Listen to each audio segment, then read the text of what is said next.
It didn't even do the loud buzzing thing that it does when there are two microphones on. That's great.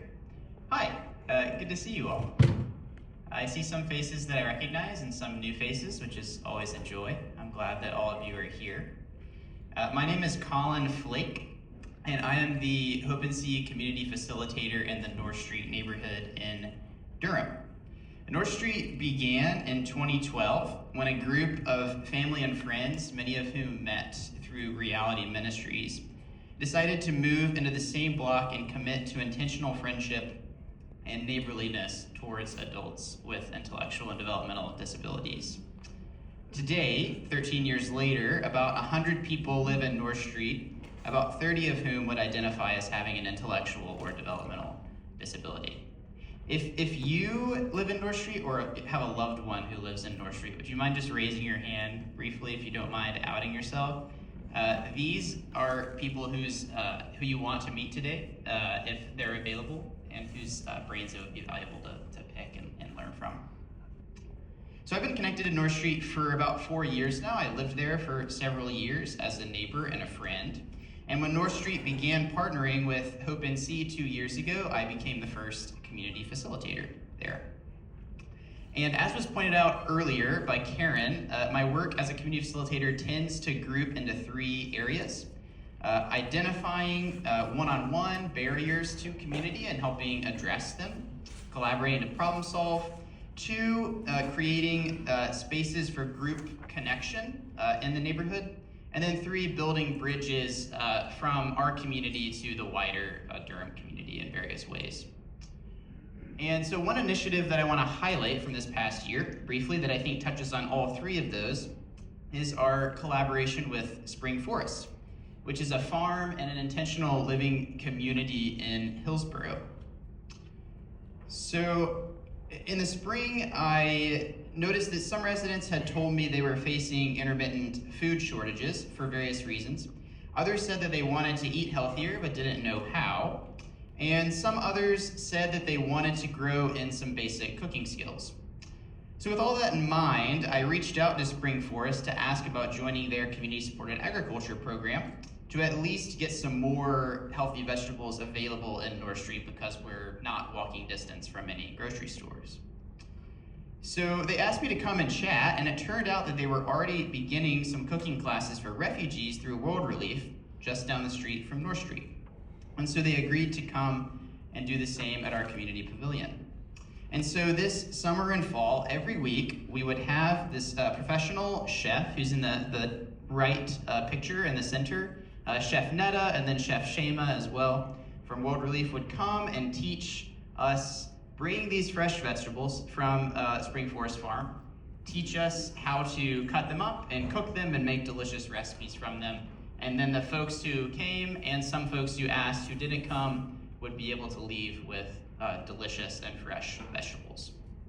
So physical needs were met, skills were developed for living independently, and most importantly, community was deepened from the ground up. And that, I think, is the kind of space that having a community facilitator has been helpful for in supplementing the ongoing life of our neighborhood. See if this is the right button I'm pressing for the slides. Yes, great. So at the beginning of my time, and then a year in, we did these surveys, sort of checking in on various wellness indicators in the life of the neighborhood. And out of the 100 people that live in North Street, around 40, I think, plus or minus 1 or 2, filled out the survey at the beginning and the end. And in these various areas, it's indicated that having a community facilitator is helping people feel more connected, especially residents with disabilities, and helping people feel like they fully belong in our community. So that is great to see that play out in my own experience and then play out quantitatively in the data. And so my role is really to come alongside this community that is beautiful and good and to help it become more beautiful and good and to create more space for the folks who live there to be connected to one another and to resources that help them live flourishing lives and to ensure that their gifts are received in the community and that their voices are heard. And to that end, I would love to introduce my dear friend Suvya, who has lived in North Street for quite a while, and who is a delightful human, a very talented singer and musician. Her band, the Meek Squad, you can find on Spotify, and you should definitely listen to their music on your drive home. Maybe buy a t-shirt and some merch. And she is a gifted activist and speaker as well, and one of the strongest and most thoughtful people that I know. So I'm glad that we get to hear a little bit of wisdom from her this morning. So I would love to pass the mic over to you, Suvya. If you wouldn't mind just saying a little bit about living in North Street, what it's like, and how having a community facilitator has affected your life in North Street. First of all, thank you for saying all those good things. Living in North Street for me has been a great 9 years. Can you believe it's been 9 years? 9 years is crazy. Because I didn't come from a hometown that had a community like North Street community. And you know all of your neighbors and your friends with every single one of them. Where you can invite them to come sit on your porch. We can go dancing, have a potluck, all the great things. And having Colin as the community facilitator has been great. Because when COVID hit, it was hard to be able to hang out with your friends. And then when Colin came along, he was finding things for us to be able to get together and still be able to be together as a community. So having Colin as our community facilitator, sorry, that was a tongue twister, has been great for us because, like I said, COVID changed a lot of things and we didn't see each other as much as we used to before COVID. So when Colin came along, he brought us back together as a community because it was really hard in the beginning. Thanks, Faye. The theme of the Inclusive Housing Summit today is advocating for change. You have been doing that quite a bit this year and throughout your life, actually. So I would love to hear a little bit from you about how you got involved in advocacy work, what you've been up to this year, and what keeps you going and doing that amidst challenges. How I started advocacy work was many years ago when I went away to like a six-month training program to study childcare. And in that program, I was told that childcare wasn't for me because I was disabled. And so instead of me backing out of that program or that specific class, I continued to prove to my instructor that I could do the things that she thought that I couldn't.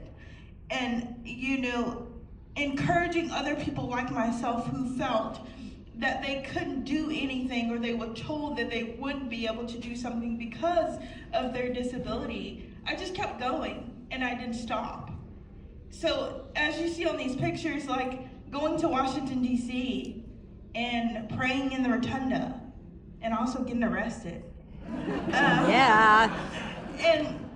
But this is something that I've always wanted to do because, I feel like a lot of people with disabilities get pushed back because of our appearance and having IDD and having autism. And what a lot of people don't understand about people with disabilities is that we are very smart and very talented. And we can do anything that we put our minds to as long as we believe in ourselves and we have the right people in our lives to keep pushing us to go out there and share our gifts with the world. So for me, I've always been a very motivating person.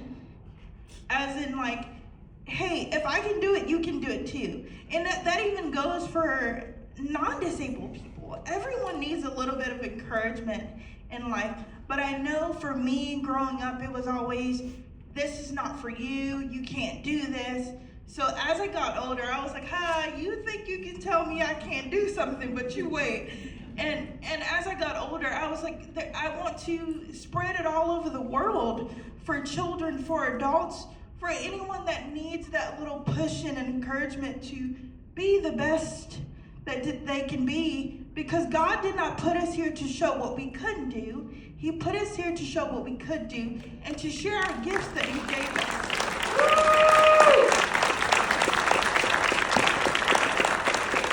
All right, drop the mic.